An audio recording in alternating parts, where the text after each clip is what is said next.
Hello again, everyone. Welcome to Washington Gun Law TV. I am Washington Gun Law President William Kirk. Thanks for joining us. Hey, we recently did this video right here where we talked about all the congressional efforts that went into getting the Hellfire Trigger System added to ATF's Most Wanted list. Now, sometimes when we're going through documents and other things, we can kind of see the writing on the wall or essentially start reading the tea leaves as to what might be happening next. And we talked about it a little bit in the other video, but it got glossed over a little bit because we were focusing a lot on the Hellfire Trigger System. But there is some rather alarming pieces to pull from this congressional letter.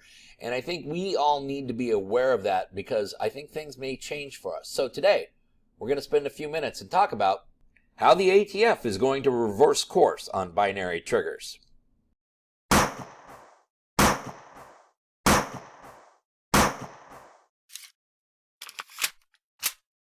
Okay, before we get going down the road we are going down, proud to announce that this video is being brought to you by Legal Heat. That's right, the nation's largest educator of concealed carry classes. Legal Heat has taught over 200,000 people nationwide since they began business in 2005. Now listen, for my Washington viewers, you can find a class at any one of these locations. For those of you living in a state other than Washington, congratulations. You are living freer than we are, but you too can find a class close to your backyard. All you need to do is visit them at mylegalheat.com. That's mylegalheat.com. Now listen, for any of you anywhere, if you find a class that you like, go ahead and sign up and use the promo code Washington Gun Law. That's Washington Gun Law, all one word, and you will receive 10% off that class. So for more information, visit them at mylegalheat.com.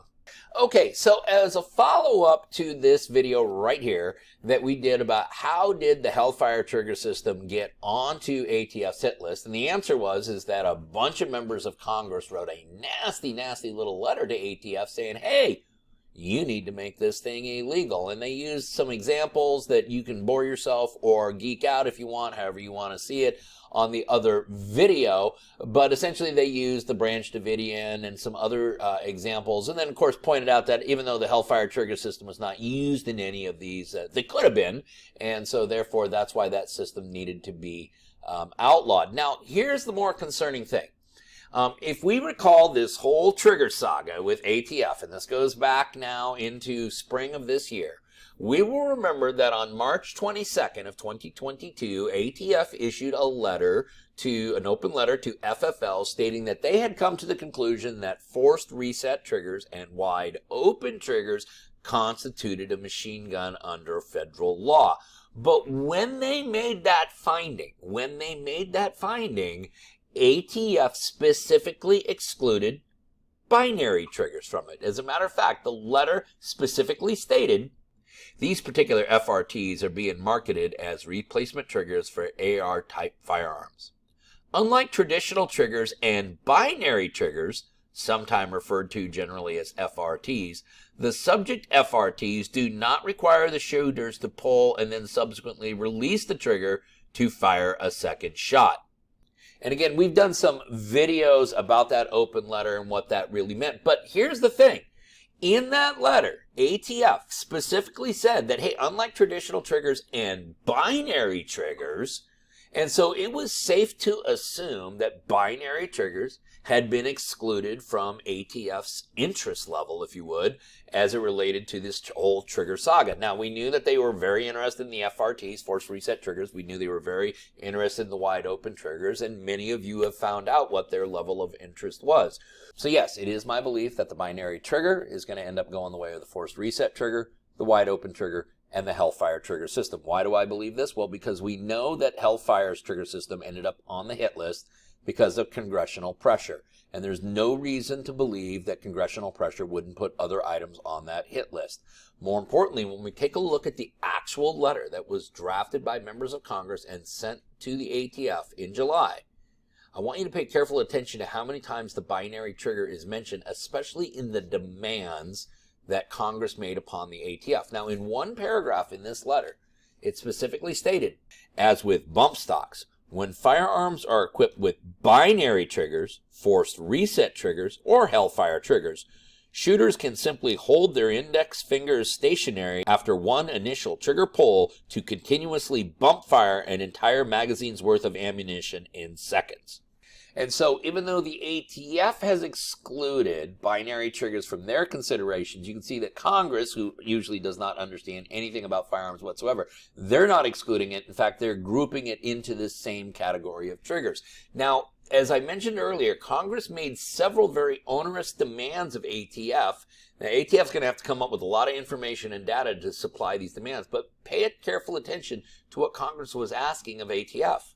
Can the ATF clarify its position on Hellfire triggers and similar modifications such as auto sears and binary triggers, which dramatically increase a weapon's rate of fire?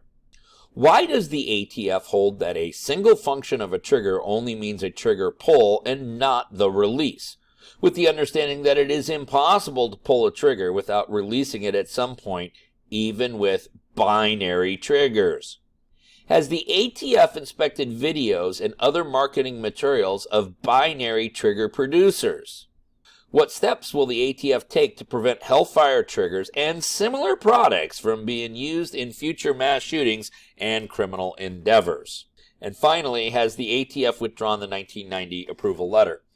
And of course, that was the approval letter for the Hellfire Trigger System. So as you can see on multiple occasions, the Hellfire Trigger System, which is now being grouped with the FRT and the wide open trigger, is also being grouped with the binary trigger. And so Congress is now laying it on thick to the ATF. And listen, if this worked one time to get the Hellfire Trigger System put on in this political environment, does anyone think that this won't work again? This very letter very well may put the binary trigger on the hit list. If not, a letter more specific to the binary trigger is likely to do that. So yes, it is my prediction that at some point we're going to be adding the binary triggers to ATF's hit list. Is it happening right now? No. Do you need to do anything with your binary triggers right now other than enjoy them? No, you don't. But do you need to be aware of this so that you can get ahead of this if you need to? Yes, you do. Listen, you may have more questions about binary triggers or anything else related to your Second Amendment rights. And if you do, remember, you can always contact us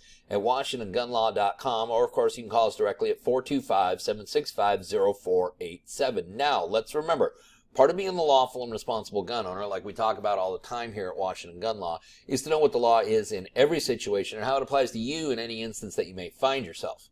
Until next time, thanks for watching, and stay safe.